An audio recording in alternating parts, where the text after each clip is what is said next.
পৃথিবীর সবচেয়ে ছোট পাখি। সব পাখিগুলো সামনের দিকে উড়ে, এই পাখি সামনে উড়ে, এট দ্য সেম টাইম পেছনে উড়ে। যারা আল্লাহরে খুঁজে পায় না তাদেরকে বলবেন পাখির দিকে তাকাও।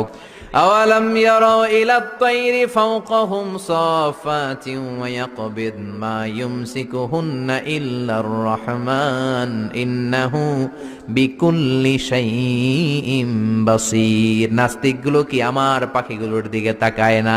সুবহানাল্লাহ। এই যে পাখিগুলো থাকে ফাওকাহুম সাফাতিন, পাখিগুলো কেমনি ডানা মেলে উড়ে বেড়ায়, আবার নামার সময় ডানা গোটায়, ডানা ঝাপটায়, কেমন করে পাখিগুলো উড়ে। শূন্যের মধ্যে পাখিগুলো কেমন করে উড়ন্ত থাকে, এই পাখিগুলোরে শূন্যে ধরে রাখলো কে? কেউ ওদেরকে শিখায় নাই, শিখিয়েছে আল্লাহ। আল্লাহ বললেন পাখির দিকে তাকাও। আওয়ালাম ইয়ারাউ ইলাত তায়র, কারণ পাখির মধ্যে নিদর্শন আছে না নাই?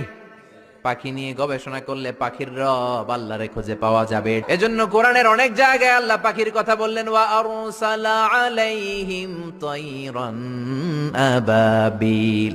আবাবিল পাখি দিয়ে আল্লাহ আব্রাহারে শেষ করলেন। এরপর সাইয়েদনা সুলাইমান আলাইহিস সালামের একটা পাখি ছিল, নাম কি?